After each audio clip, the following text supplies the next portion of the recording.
Hello, and welcome to Guideline's continuing series of Green Elephant Better Business interviews.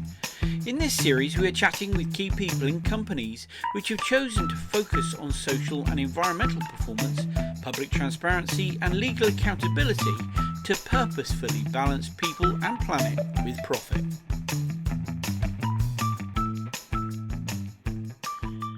This week, I have been joined by Nathan Stuck. See, I said it right. From Ad Victoriam Solutions.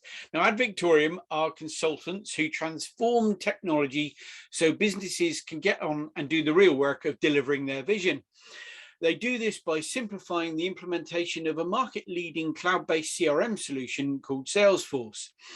And by all intents and purposes, I believe that's easier said than done. And they are a B Corporation, have been certified since January 2018 and have just gone through their recertification, and we'll talk about that a bit.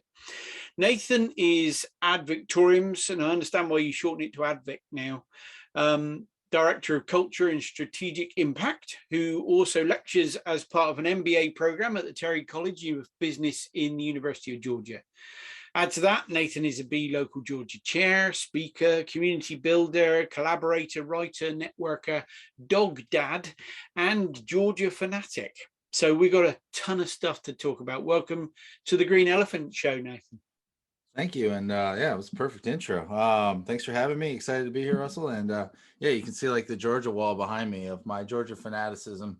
There's more too, but I literally have stuff I haven't even hung up because I don't have a spot for it.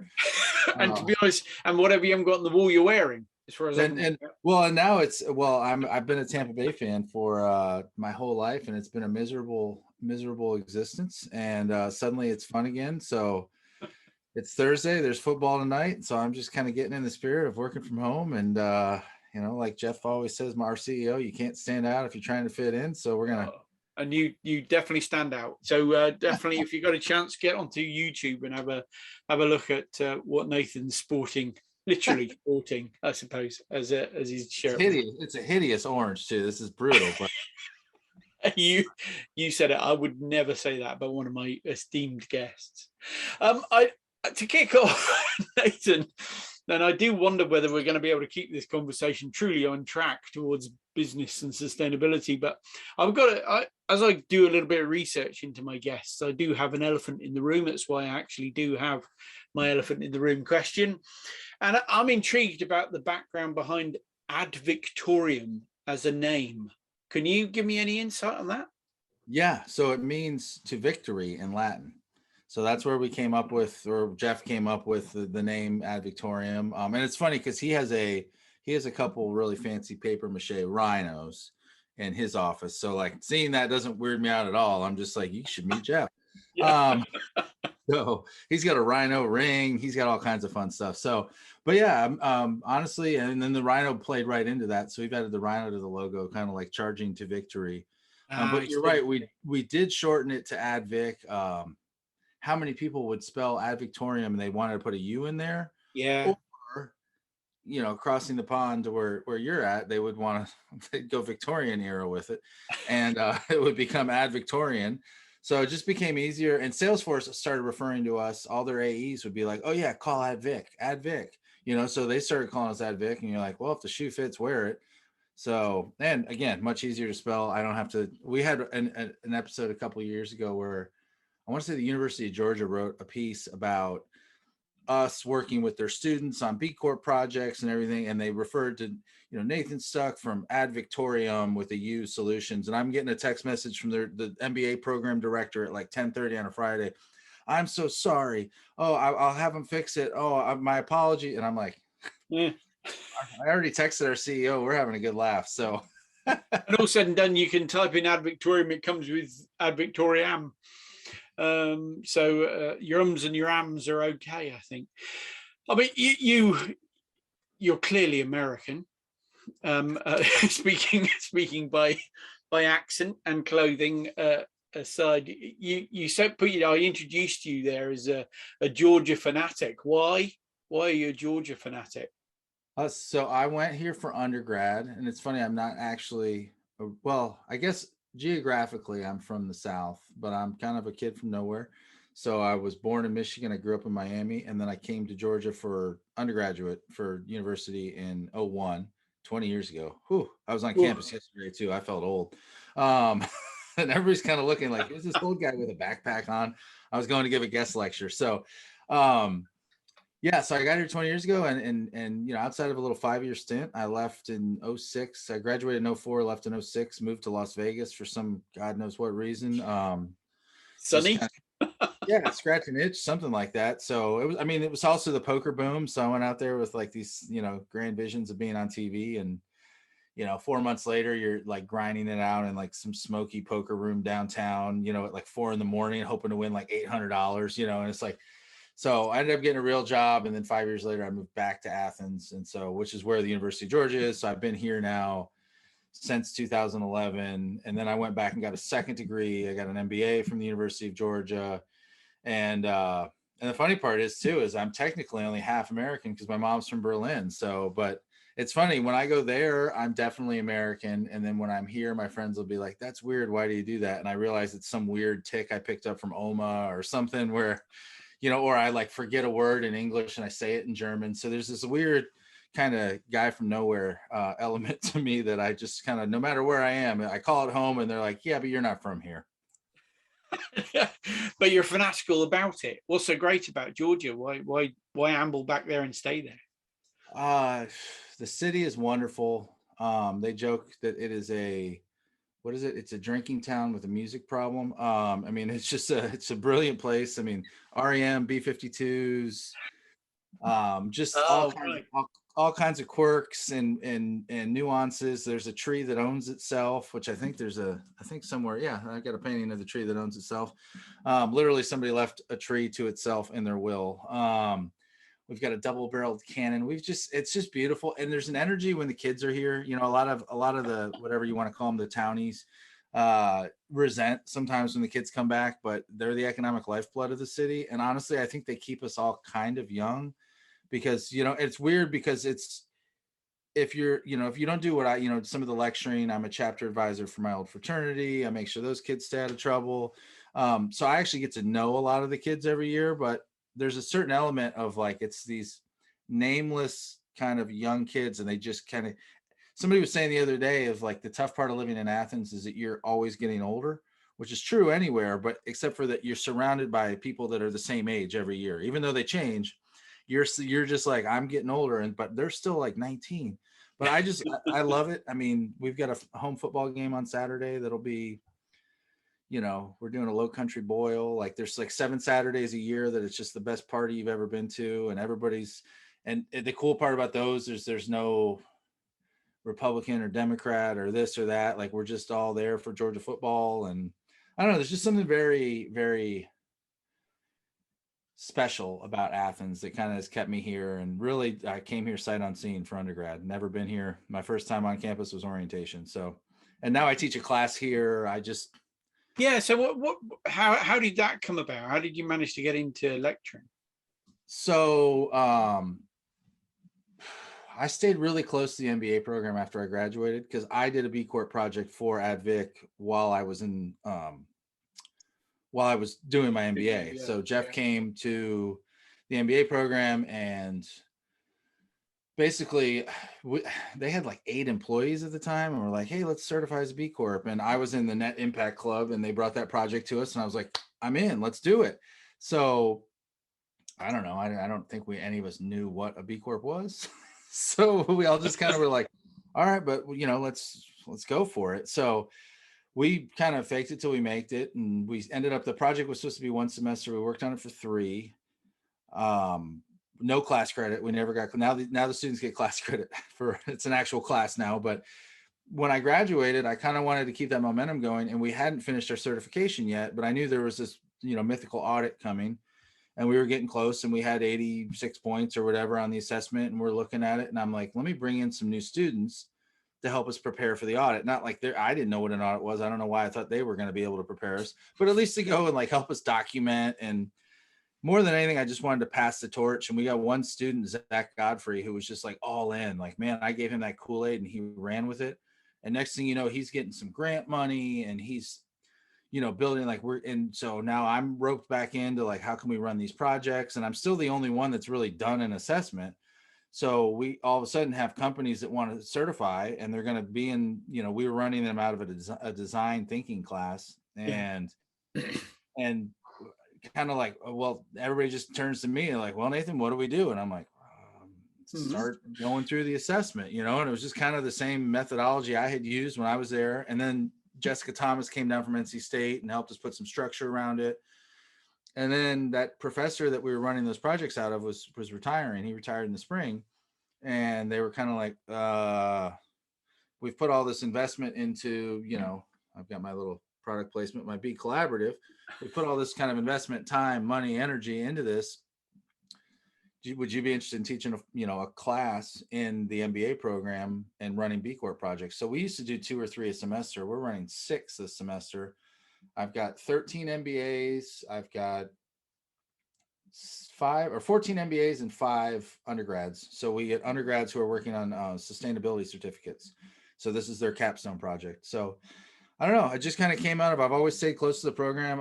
I've Ad Vic and Jeff went there. His wife went here. They met here.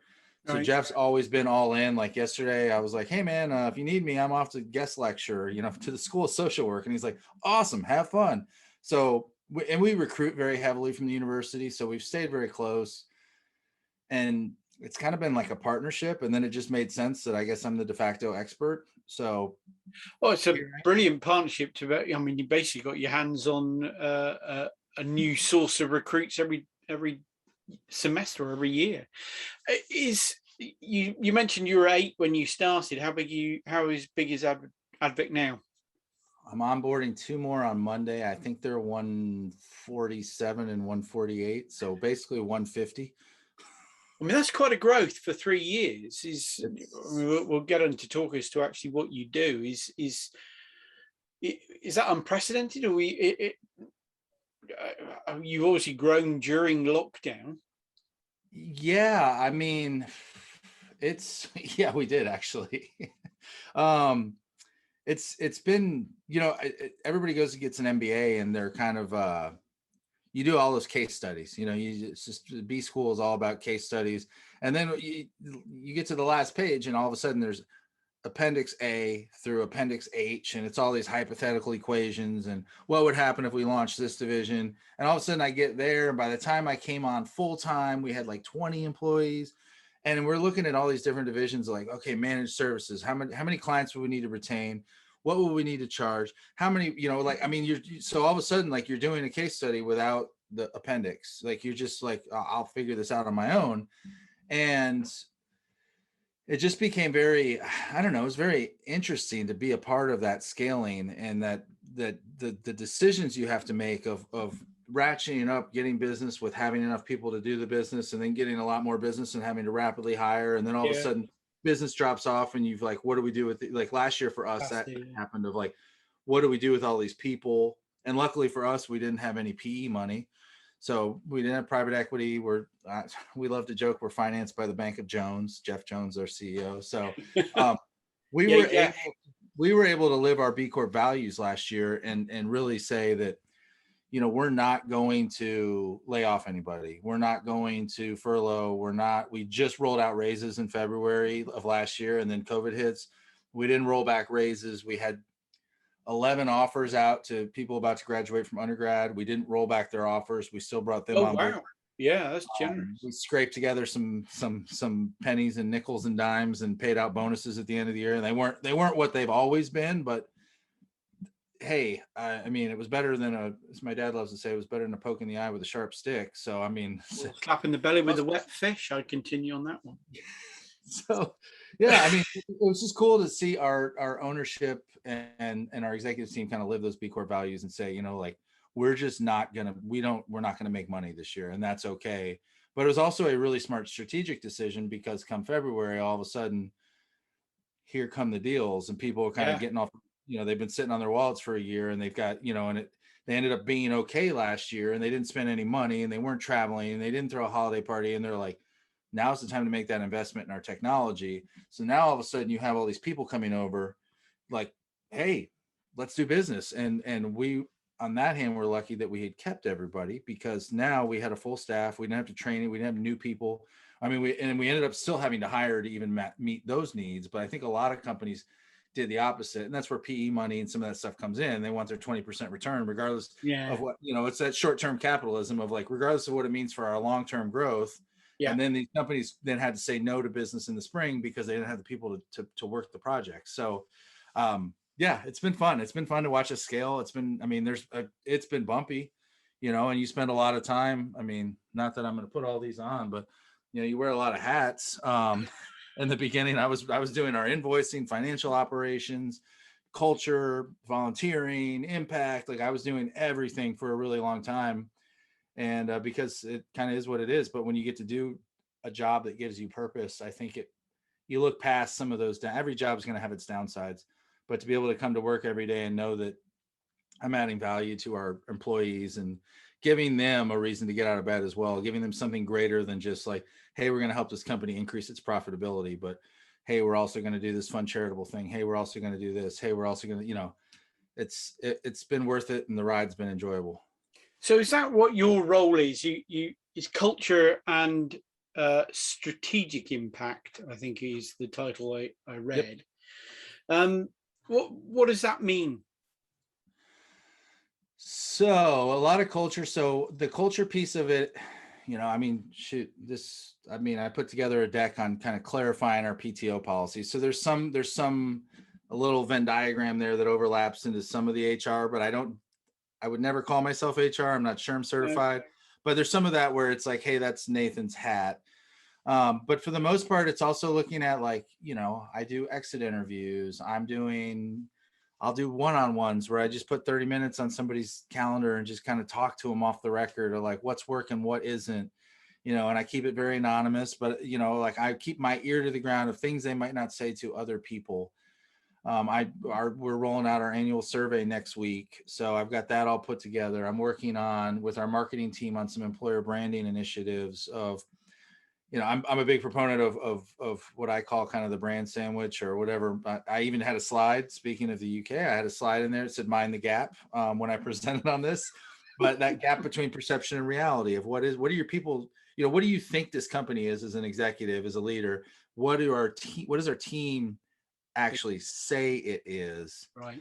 So I think that's an important step. So we're doing a lot of that, of figuring out and we don't have retention issues, and we're not having any problem recruiting people, but you could always be better, and coming back to the whole B Corp assessment, that's kind of the name of the game. It's just kind of nobody is perfect, but how do you continue that journey of continuous improvement, even on the impact side, but culture side for sure. There's always something we can do better. So, yeah, I mean, we're seeking to be better corporations, not perfect ones. It's so easy to try and aim for perfection, or think that the B Corps have got some kind of special way to perfection, but we're not. We're just people that are committed to a different way of working. Yeah. And I think, and my wife hates when I use this word, and somewhere she's probably hearing me through the vents right now, but it's a journey, and some people are quick to, I don't know, if you're not perfect, they want to call out your imperfections. And I think that's important. And I think internally building that trust and that candor to be able to say things that are on your mind, things that you do not like, in a way that allows us to hear you and improve upon them. I mean, I could share a multitude of it. I mean, just little things like,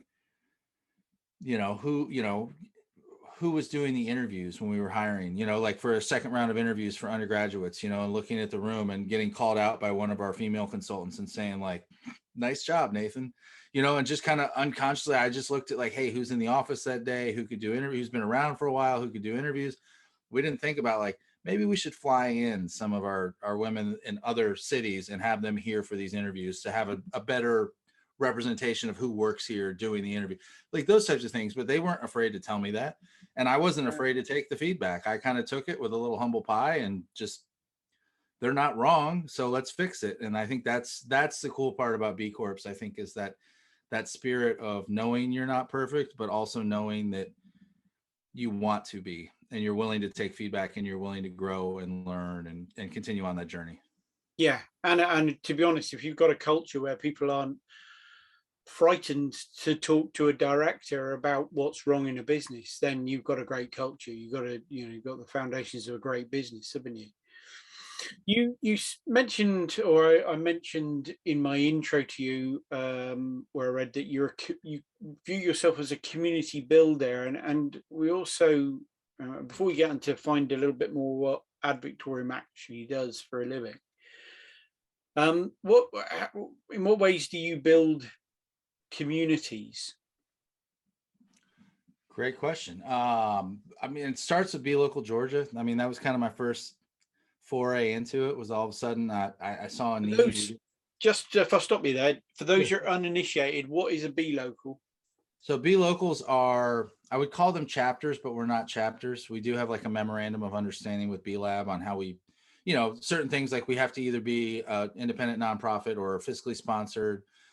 So we're fiscally sponsored, but we're just organizations that are designed to kind of spread the mission, spread the word, and also create a sense of opportunities for B Corps to get together, to work together, to collaborate, to get to know each other. So a lot of networking events, a lot of B Corp 101s, a lot of, panel discussions, basically also kind of letting our B Corps sell B Corp, versus, I could spend money on advertising or whatever. But like, I mean, we started a Be Local Georgia podcast. I'm like, I can move out of the way and just ask a question and just let, one of our CEOs out of B Corp talk about what it's meant for their business instead of me trying to fumble through like, what's the ROI on it? Let me have somebody talk about recruitment and retention, or, Yeah, yeah, marketing content, or actually measuring what matters to your business and improving upon it. So that was my first kind of like, all of a sudden you're like, oh, now I have to bring in all these people into this room, and like I have to get, this whole I get community like together. And like I remember our first event, I got all the CEOs together from every B Corp in Georgia. At that point, we had like 9, maybe 10, and got them all in the same room, and we had dinner. Somebody catered it in, um, and we just, and it was funny too because we were down in Clarkston, which is the most diverse square mile in America, and so oh, is it? Okay. one of our B Corps is a refugee staffing agency. And so they had one of their friends who was a Syrian refugee who now had a catering company come in. And if you've never had like actual real, like non-Sabra hummus, that was one of the best meals I've ever had. But I mean, we're true to our B Corp values. So that's what we got for catered in. And, and then it just grew from there. And then we had a public event, and then we had another one. The first one, I remember staying there counting and seeing 31 people there. And like the last one we just had in July, we had 100 people. We sold like 90 tickets. We charged people. Um, it was crazy. And I'm like looking around the room kind of in that like pinch me moment, and everybody wants to introduce me to so-and-so. And we had, one of the Atlanta commissioners there to be our keynote, and did it for free because he's so passionate about this movement. And it was just that has led into, okay, now Georgia, we're up to 18 B Corps, and I'm looking around the Southeast, and I see 40 in North Carolina that are very spread out. Mm-hmm. I see 20 in Florida. I see 2 in Alabama. I see 4 in South Carolina. I see 6 in Tennessee, just north of us. And so I'm looking at the Southeastern United States, and I'm like, what an opportunity. Like you look at Colorado, they've got 105 in B Local Colorado, 105 B Corps. Portland has 100 and some. And I'm looking around the Southeast. I'm like, we as a region have that many. So how do we come together now and start working together? And again, some of that like ROI stuff, if like we need a vendor, we need to be thinking about each other. If we need to amend something or work on an article, something legal, like there's a B Corp law firm in Chattanooga. If we need to do something like, even me, like a new bank opened in Florida that's a pending B Corp. Guess where I moved all my money? Those types of things of thinking. But if we don't know that we exist, we're not going to do business together.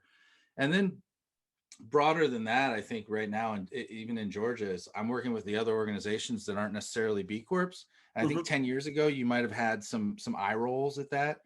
They're like, conscious capitalism. And we have one here called Go Beyond Profit. And there's no certification. There's no verification. I get it. No. But going back to the journey, it's like, if this is where these companies are comfortable in dipping their toes into the water, and this is their first step into like their commitment to becoming better. Yeah. Why am I going to say no? So we just did that last event we did was with Conscious Capitalism. They're great people. Their members are great.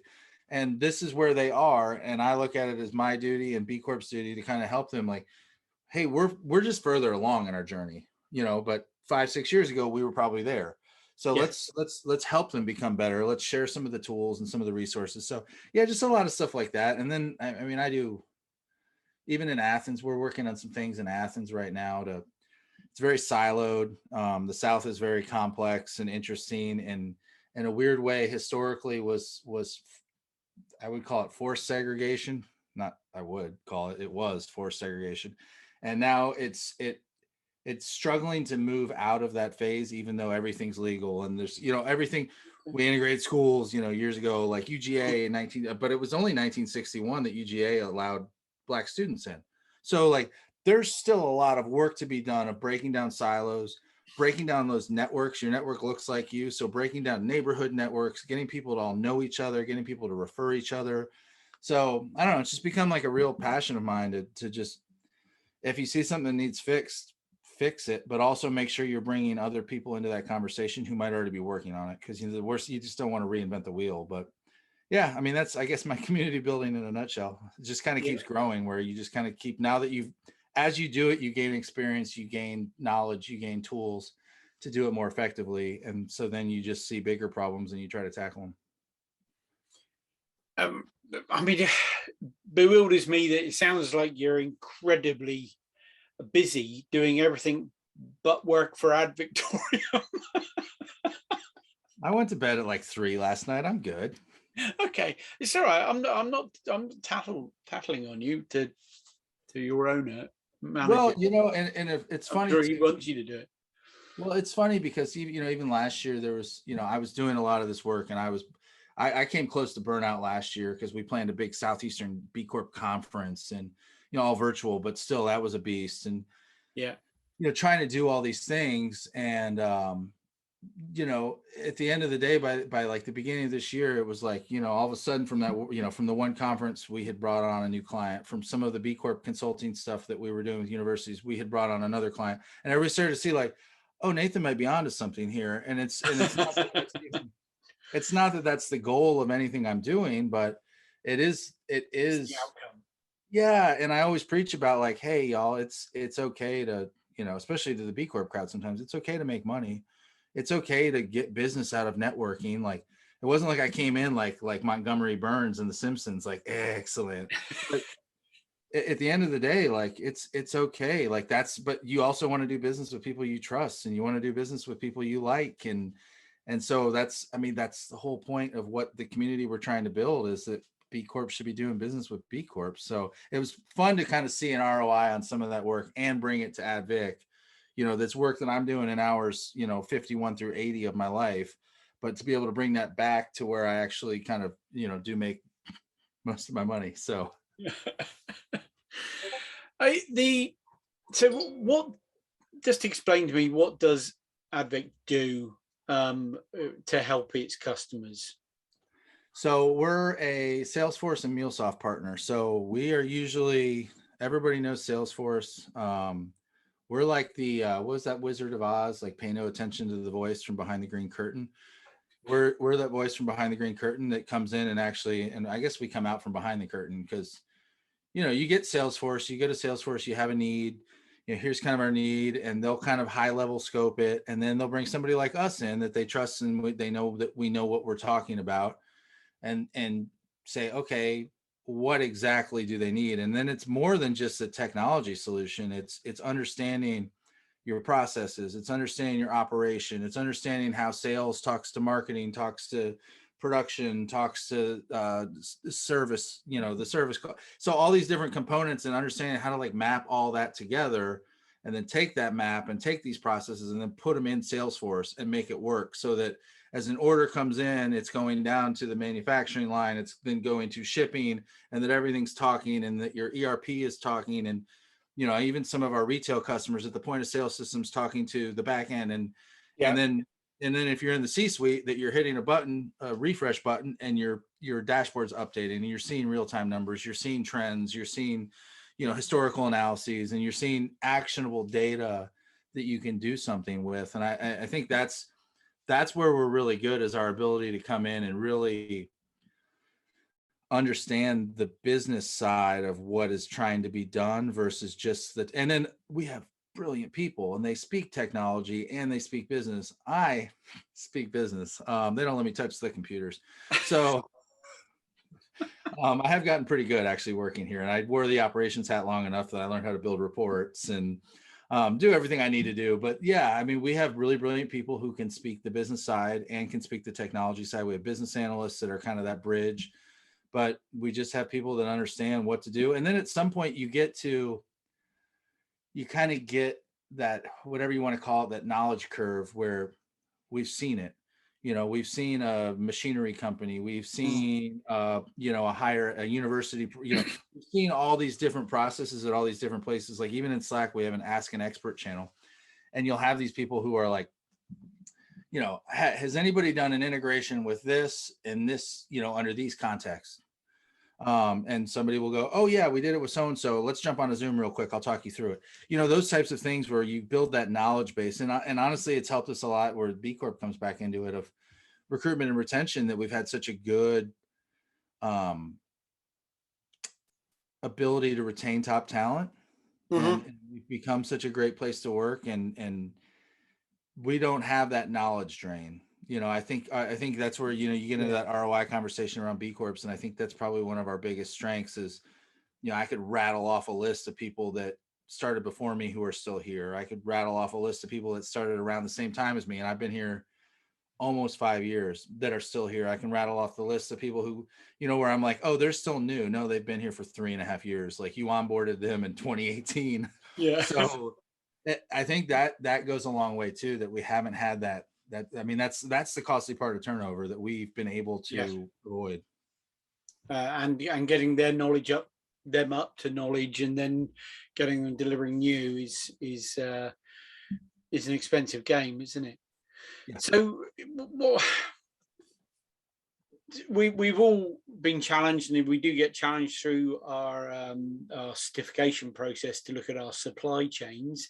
And obviously you've got those two primary suppliers of well, not suppliers as such, but people you're partnering with to deliver a working CRM solution. And let's take Salesforce. Big software companies, not probably the most well known for their sustainability actions, or their or perhaps even being ethical. Not mentioning any names, Microsoft, but in the past they've had struggles.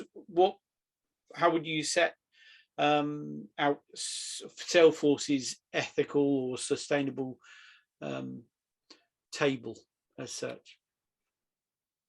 They're a partner we can be proud to partner with. I mean, honestly, like Benioff's, everybody just calls him Benioff. Like, I feel like, oh yeah, I had beers with Benioff. No, you didn't. You've never met the guy. But Mark Benioff is their CEO, and I love that he uses their market, because you look at a, without naming names, maybe like a social media company that owns a couple different platforms, one that you just post pictures to, and you have all this data coming out now just about how god awful it is, and just the addictive, all the bad things of like, and they use their power almost as a force to like control the market.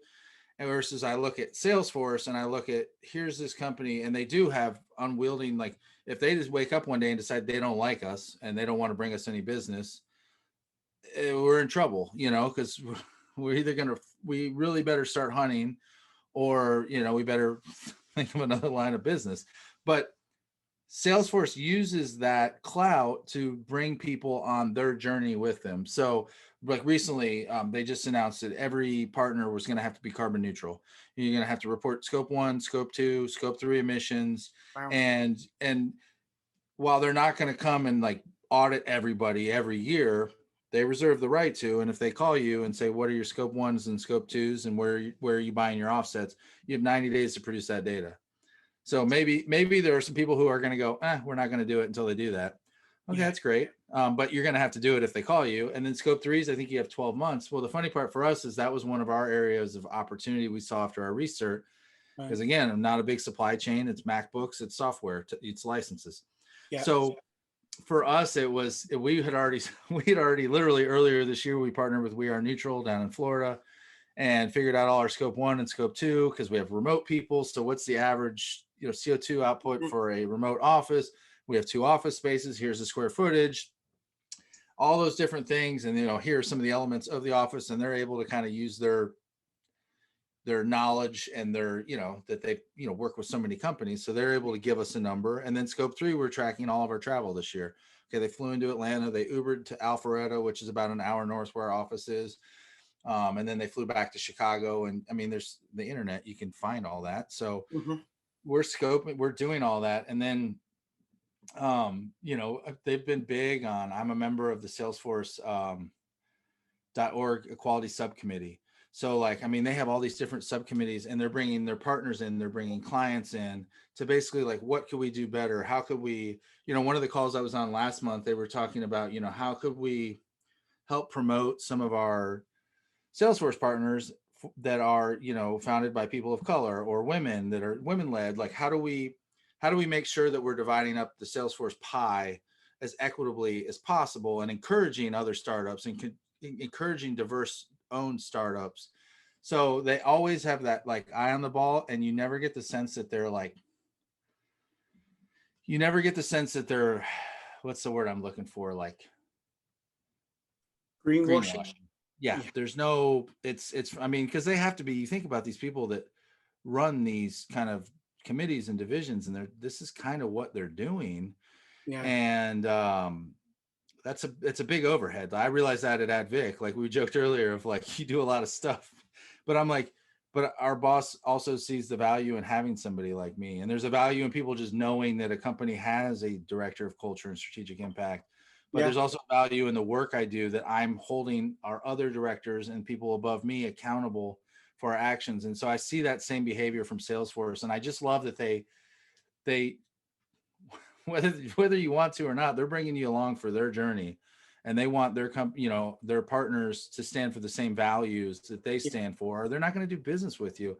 And I think that's just such a cool, unique, refreshing take on kind of using business as a force for good, because let's be honest, Salesforce is a force. They're a behemoth in the CRM space, and they do acquire a lot of these startups and they roll them in, but you never hear those horror stories of man, Salesforce came in and just rolled back all of our benefits and got rid of and cleaned house with everybody that had been there before. You don't hear that. And I was on a call last week. There's a small B2B B Corps call, and there was somebody from Salesforce on it. And I'm like, this is a B Corp call. Who are you? Why are you here? We're all kind of and it was really exciting because they were well, we're starting to look at actually starting to certify some of our subsidiaries that we've, some of these smaller companies that we own. I'm not, they didn't name any, but they own Slack and they bought Pardot, and they have a bunch of companies. So I'm that would be, I geeked out because of course I'm a B Corp nerd. So I'm slacking my boss. I'm oh my God. What they're on the way. And we've been talking about this for years of what a cool get that would be, Danone was. To get a huge company to get on board and invest that time to really I don't know that they would see an ROI on B Corp, but they're already doing well. They're already the leader. I think the technology is the best. I think the CRM is the most effective, but they don't really need B Corp to drive business. To me, I see a company like that doing it as a complete just show of leadership of here's what we stand for and here's what we're doing, and everybody else should join us. Which is the same thing with Danone. I think it's just a brilliant move. Yeah, and so I suppose at some point return on investment has to be equated in more than just dollars and pounds. The return is different. Yeah, I think that's the different type of capitalism that we're heading towards, is this boom and bust capitalism that we've been very familiar with, and where venture capitalists and your private equity will want the massive returns because they want quick money, and that isn't the return that we're looking for. That's really good. It's great to hear. I anecdotally heard, but I haven't checked, but I think it was Benioff that spoke to the president of Argentina and said, would you like us to open an office in Argentina? And they went, oh yes, that'd be absolutely brilliant, fantastic. He said, well, in that case, stop raiding the Amazon for its natural resources, and we'll think about it. And if we do get that kind of big company where a government has a real desire to get them in and to get companies like that in, and they're saying, unless you change your ways, that is business. I had a quote today. I was on a session today, and somebody said, business made this problem, and it's enterprise that can get us out of it. And it is really, and it is going to be businesses, and it's big business especially, can help in big ways because they got the money and they got the name and they've got the customers and they got the clout. And it's great to hear that Salesforce are heading in that direction as well.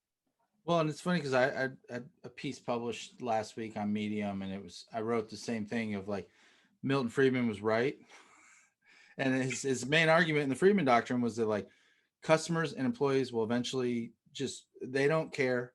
They're gonna take business back away from these social enterprises and socially conscious business. They care about profits. They care about paying the lowest price, and that's what they care about. And the private citizen can do whatever they want, and blah blah blah.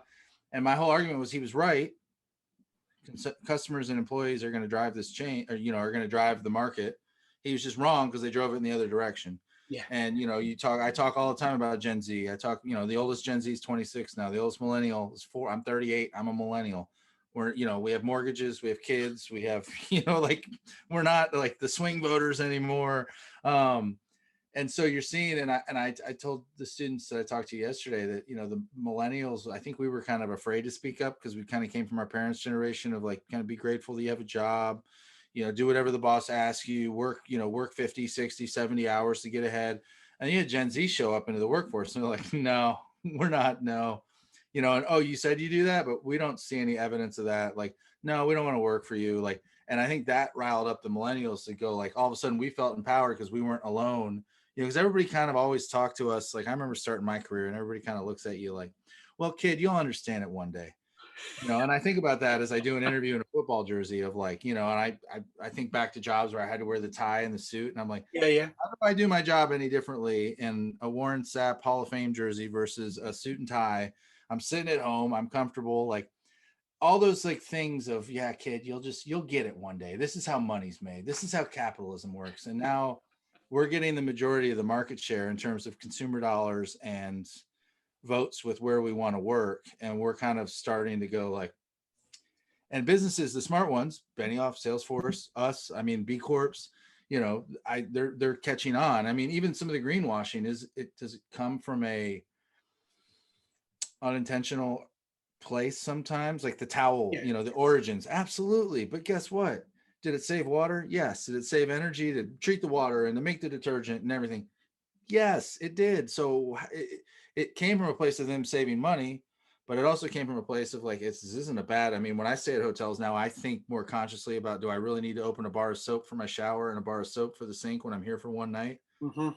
Like it's gotten us to think differently. So there's still like the Keurig greenwashing effect of like our, horrible plastic cups are now recyclable, even though they're really not. Like there's still really bad greenwashing, but I think a lot of it is, companies are seeing an ROI, but they're doing something positive and they're seeing a return on that. And isn't that what this is all about? That you can do business as a force for good and you can do things the right way and you can save money, you can acquire more clients, CLV goes up, employee recruitment is better, retention's better. Like, yes, like the return is worth it, even though you might not be able to necessarily show it in the traditional bottom line. Yes. And all those things. And it's just proving to be good for business. And again, going back to the community, that's why this is so important for me to build this community and to support other B Corps and to support other conscious-minded businesses. This is our opportunity to show the Friedman fans or, like all the Dan Price haters on like Fox Business News and all these people and CNBC Squawk Box and all these people like telling Dan Price he's going to go out of business. This is the dumbest business move anybody could ever make. And he'll be bankrupt in a year. And this is our opportunity to prove them wrong and to prove them this is a successful business model that actually is the future of business. And that's the important part of it. Because I feel like there are people rooting against us right now. And it's our duty to show them like, at the end of the day, we're going to win, it's basically like a big better betting against the football team. Like, we're going to prove you wrong and you're going to lose. So that to me is like the ultimate victory for us, is proving that this is a sustainable, scalable business model. Yeah.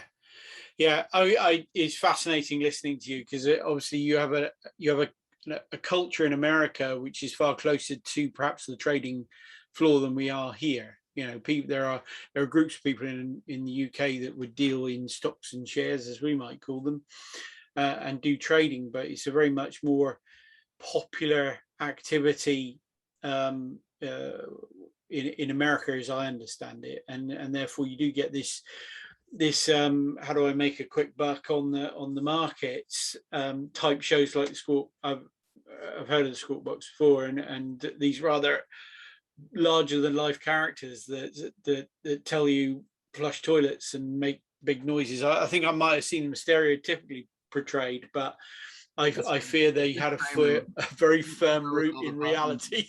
Yeah.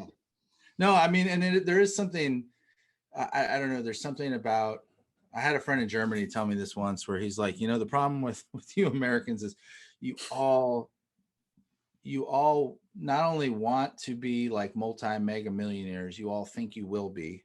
You probably won't be. So you're never happy, because you have a vision of success that isn't probably attainable, but you're sold kind of this dream that, like, if you just work hard enough, you can be Jeff Bezos, you can be, versus like, and he was telling me, he's a school principal. He's like, I make good money, and I'm treated very well. I have good benefits.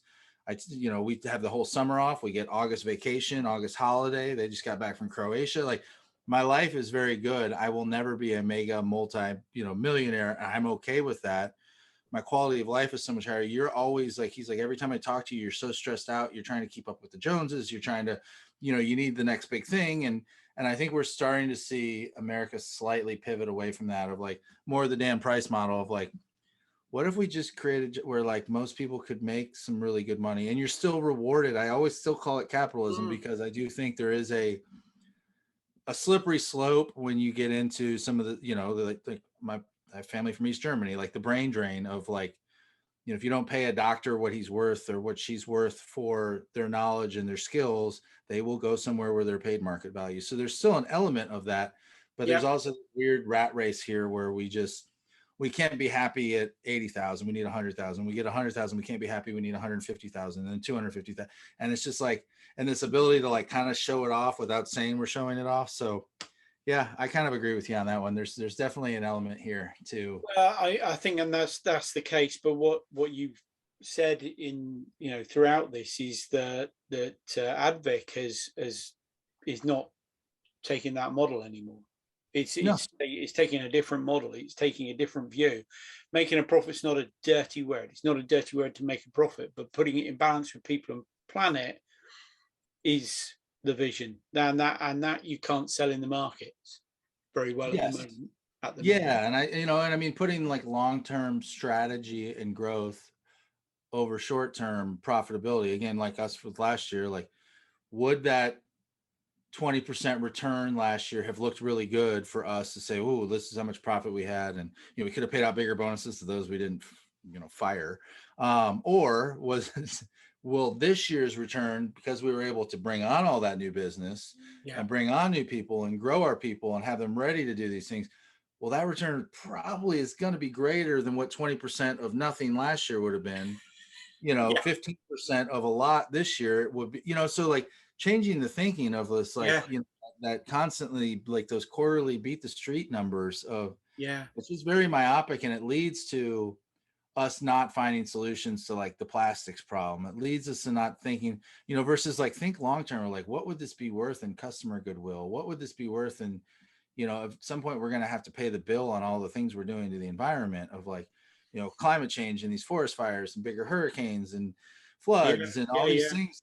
We're going to have to pay this bill, but we're just like, well, it's not in Q3, so we're not worried about it. Climate change isn't in the next quarter. Well, it might be, depending on how fast it goes. If there's one thing you could get some organization to do, or somebody to do personally, what would you think that somebody should do to to take the first steps to being a more sustainable business? Oh, this is where I wish I'd worn my other shirt. I have a shirt that just says "Take action, make progress." My favorite shirt. But it's game day. So uh, just take the B impact assessment. Even if you're not, I mean, it's probably harder if you don't have access to a lot of the data, but if you're an executive watching this or listening to this, Yeah. or your director level that can sway an executive of like, hey, let's just look and let's just give ourselves a score. Let's just see where we're at. Because, for us, when we first went through this process, we had good intentions, but then you see your numbers like we were up towards 20, 25 employees, and we realized we were still like 75% white male. And you're, Right. and we thought we were all about diversity. We thought we were about gender diversity and racial diversity. And we were like, the numbers don't lie. So take the assessment and give yourself a baseline score and figure out where you're at. And the beauty of it is you will start to quantify things like your diversity, like your your percentage of revenue being donated to, in the form of time, volunteer time, or pro bono work, or community investment. And you'll start to be able to say, okay, so we're at 0.4% of of total time donated in terms of volunteer hours. Okay, what number do we want to get to? Well, even sometimes it's like, what is a good number? Well, there's the B impact assessment. It gives you values for each of them. So I can tell you what kind of is probably outside of the standard deviation at 5%. And then, here's one, let's shoot for 1%. Let's just try to get to 1%. Okay, what's our revenue? Our revenue is this. What do we charge for our people's time? What's an average cost? That. Okay, so now we need to get that many hours. That's their goal for next year. Being able to back into like actionable strategies based on goals, based off of where you are right now, is the beauty of the B impact assessment. That's been the beauty we're now 45% white male. And I don't say that to like talk bad about white guy to white guy here, about them. But it was something that, like, we're in Atlanta. It's one of the most diverse cities in America. We should look more like Atlanta. So getting kind of intentional once you see those numbers about what can we do, where can we hire, what's our job description say, then you can actually start to like reverse engineer some of these things you want to do and put a strategy in place to do them. So just take whether it be Corp certification, I mean, there's some legal requirements around it, whether it's for you, whether it's feasible right now. I think that just that doing that, getting that baseline is step one for just getting the ball rolling, starting your journey. There you go. Bring it all back. Start the journey. Yeah, and your wife will be cursing you later. That's great. Have you got anything that you would poke people towards reading or looking at, or what would you recommend people do? I suppose you could do another action if you want.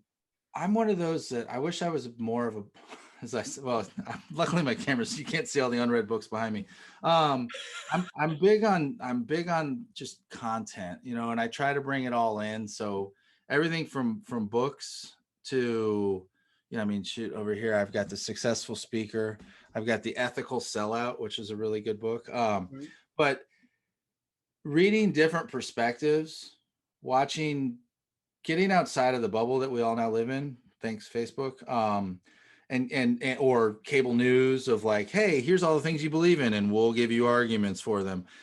Like, step outside of your comfort zone. Like, read somebody who still defends free market capitalism and unrestrained, unburdened. Talk to a friend that's a libertarian who believes that we should have no rules at all in society. Like, understand what makes them tick. But just have a conversation, or just read and just absorb some of that. And you might not agree with it, but I don't think you're ever going to be able to change. We don't try to change minds anymore through conversation. We just yell at each other.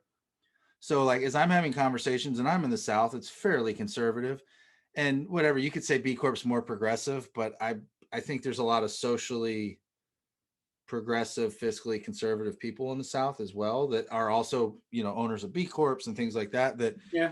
I think that, I have to have conversations as I'm talking about B Corps and explaining these people where I don't want to, I know their trigger words. I know what they believe in, and I can cater my conversation. Again, it's like using a marketing degree, but if you're not reading if you're only in your bubble, you're never going to be able to effectively communicate with people that might disagree with you.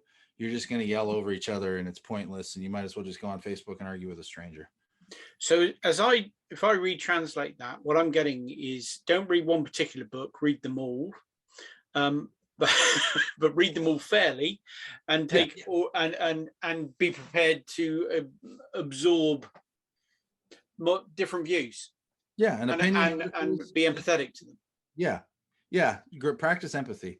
Practice radical empathy of understanding kind of where people are coming from. Practice radical empathy. Now there's a there's a requirement.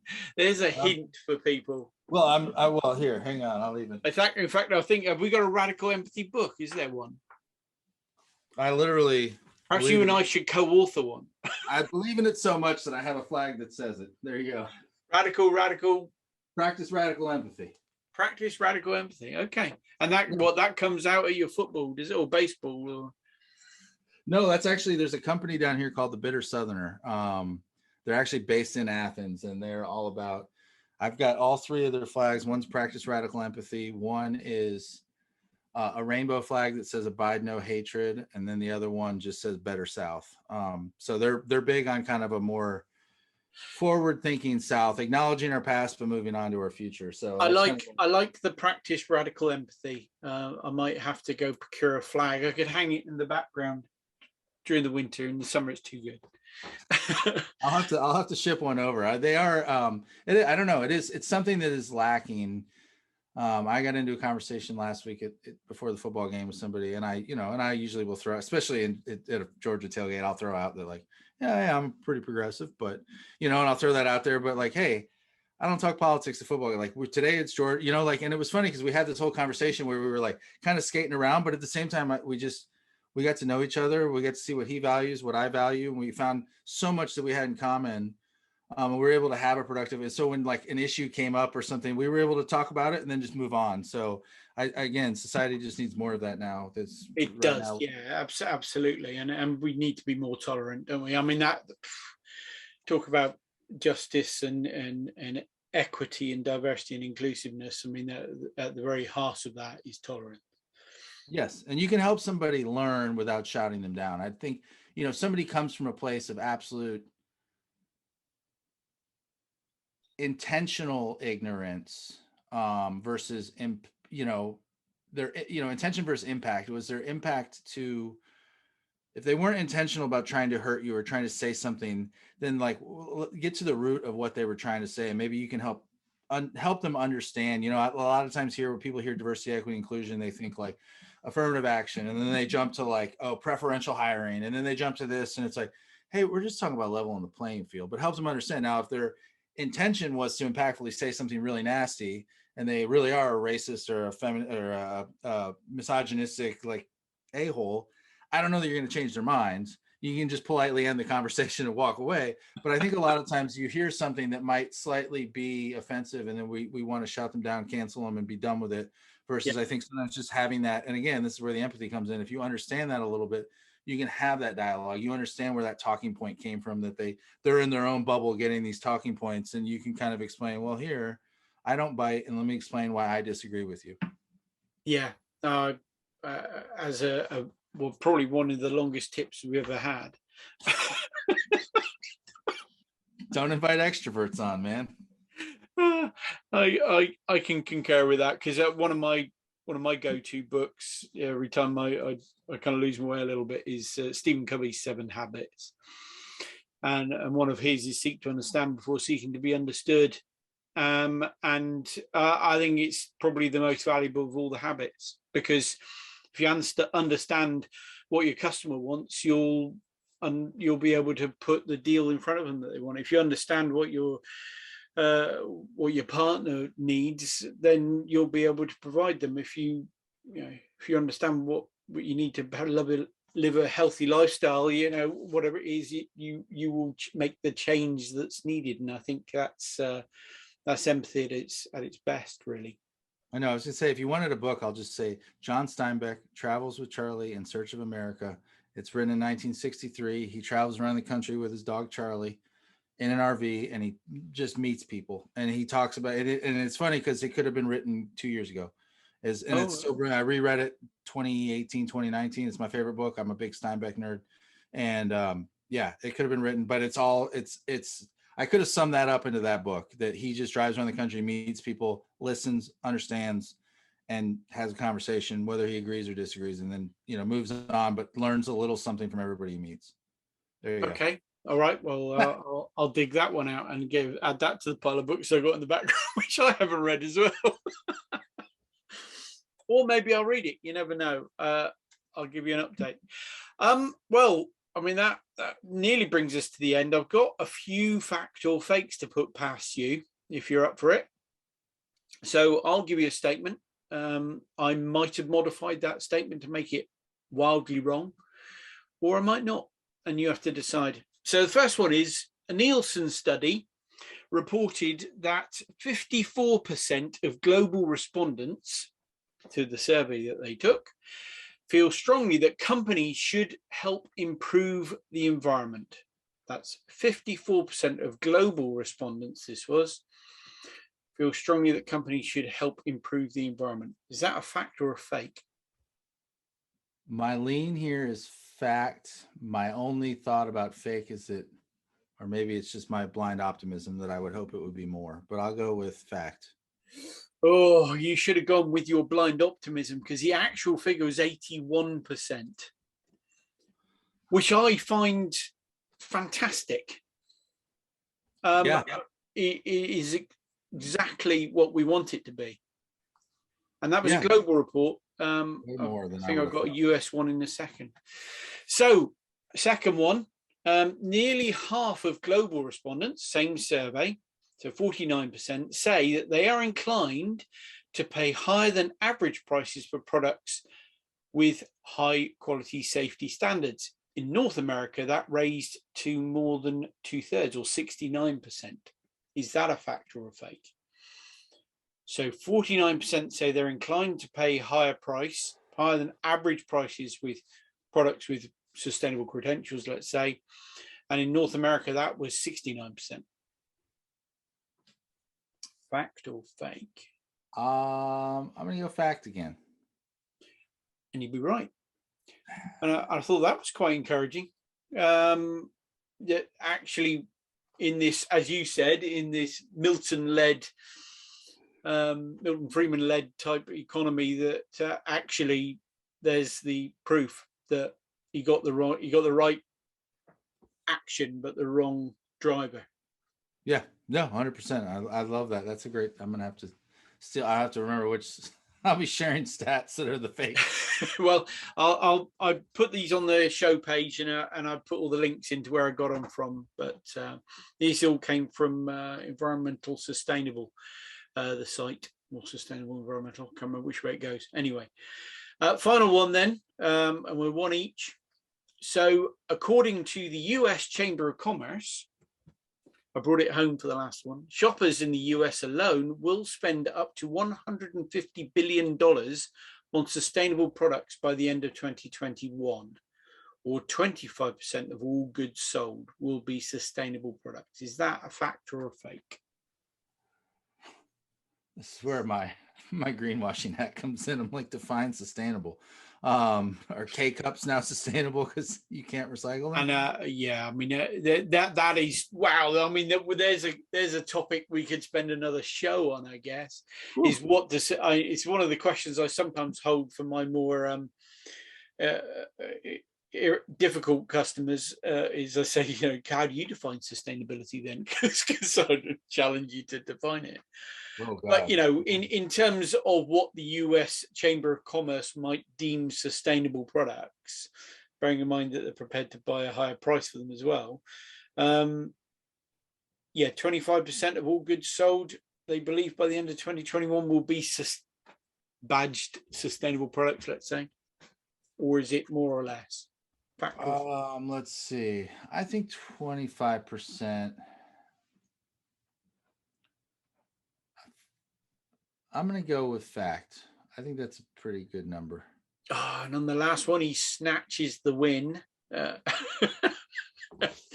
So congratulations, you are right. Yes, that is a fact. And yeah, it is a difficult one, but on so-called 150 billion on so-called sustainable products, but hopefully they got their definition right, as to what credentials and how far that supply chain goes is a different matter. I did hear of somebody who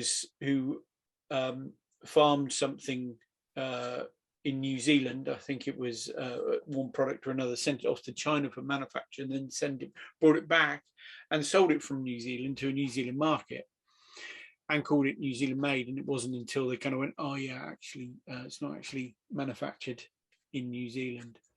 So I mean, it's like the what is it? The green, 100% green water, Fiji water, like in a plastic bottle. It's like not a great selling name, I wouldn't.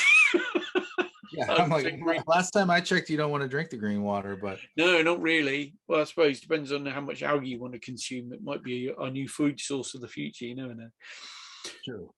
Nathan, it's been a delight to talk to you. I fear, unless I was incredibly controlled, that we could probably have the longest podcast on record, and maybe that's one we can go for at a later date.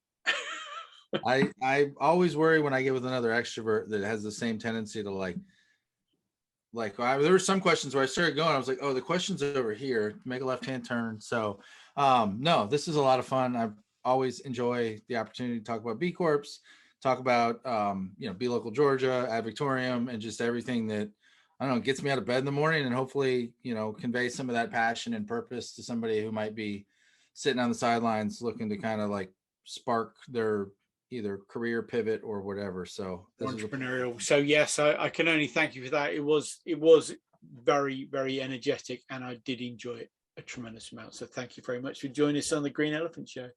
Yeah, thanks for having me, Russell. Appreciate it. Thanks for listening to Guidelines Green Elephant Show. We really hope that you found it both informative and entertaining. Make sure you don't miss any of our chats with other organisations by subscribing to either our podcast, which is available on all good providers, or the Green Elephant YouTube channel. Please don't forget to spread the word with others. If you have any questions about being or becoming a B Corp, or any comments and suggestions about the show, please do get in touch. You can email studio@greenelephant.show or visit our website, greenelephant.show. Or you can find us on Instagram, Facebook, LinkedIn, YouTube or Twitter by searching for Green Elipod or The Green Elephant Show. And you can also review the show on Google and Apple Podcasts. Join us next time. In the meantime, we hope you have a sustainable and socially responsible week.